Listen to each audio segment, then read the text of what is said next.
Wow, what a fabulous conversation with Steve.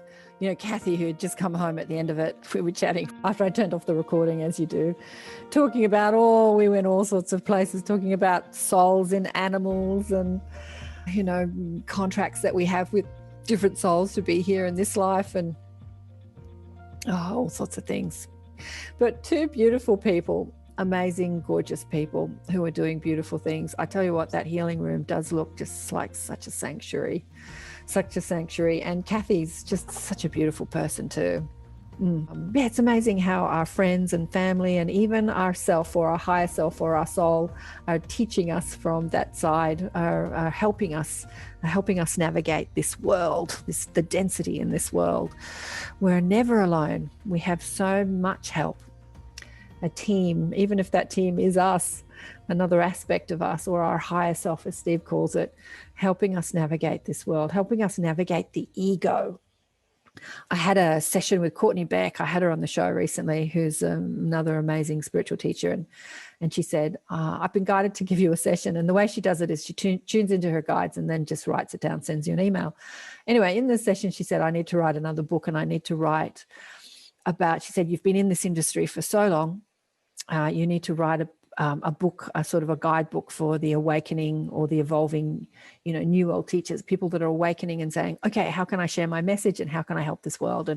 And talk about, you know, the experiences that you've had with all these teachers and the pitfalls. And I've been thinking about that, thinking, wow, what would I write? And the thing that I would write about the most is the pitfalls of the ego. That's the thing I see the most.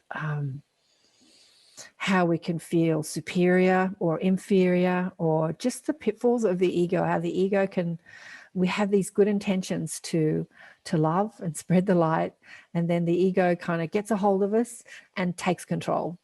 And as I said with Steve, we don't want to rid ourselves of the ego because it's all a part of being human, but we need to manage it and not let it take control, or at least when we're suffering through it, when we're believing our stressful thoughts and suffering with our anger or upset, to listen to the message that it's bringing us. Like, what are you showing me?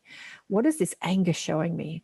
Why am I so upset? What belief is controlling me that I'm believing to be true that is not true? You know, like all negative emotion is pointing to a belief that we're believing to be true. That is in that moment controlling how we're experiencing our life. And, you know, what belief am I believing to be true? And can I let go of this belief that I'm not enough, I'm not good enough, I'm whatever belief it is that's kind of got a grip on us. And it happens to the best of us. You know, it happens to the best of us.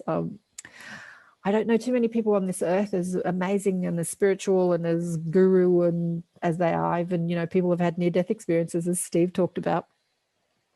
Even after an amazing experience he had while in a coma, he still had to learn to integrate what he learned into his physical world, that we don't get tripped up by the ego. I remember having a chat with Prince after he died. And I had Lisa Wettenheimer on the show, and the two of us were yakking to Prince after he died. And she said that he is an aspect of Saint Germain, who is a master soul that has come into physical life to teach many times. And I said to him, okay, if you're a master soul and you're Saint Germain, how did you cope with the ego while you were here on earth? And I'll never forget, he was like, oh my God, that was my biggest challenge, is to not get swept up by the ego, especially when you're a rock star and everyone reveres you. And it's like, oh, you are the greatest, you are the greatest. Not to kind of believe that you are better or different than anyone else. You know, the ego works in two ways. It separates us by feeling superior or inferior. And it is that part of us that gives us the illusion of separateness. Separateness to what? Separateness to each other, separateness to love, separateness to source, separateness to all of it, you know, separateness to evil or slugs or bugs or snakes, or we were talking about that with Zoe. You know, we're one with all of it. There is only one source, and that is a source of pure positive energy that has manifested in a variety of different frequencies and bandwidths of energy. and we're not separate to any of it. We get to flow through it and experience all of it. And so the ego is set up to give us the illusion of separation, and it does it in a variety of ways, feeling superior or better than, or feeling inferior or less than. We're one, we're one, we're one, we're one, non-duality. This is probably the biggest message, I think, that comes through the shows, the message that I like to bring, to remember that we are one. Yeah, and only love is real. Thanks again for watching and listening. And remember, if you want to buy the book through my affiliate link, gives us a couple of cents. So, you know, I don't rely on it. So you can or you can't, doesn't really matter. But they're all there with all the shows. I put an affiliate link on the website, and the link is in the description in the YouTube. I usually put it on the SoundCloud as well, which goes out to a whole lot of other audio podcasts.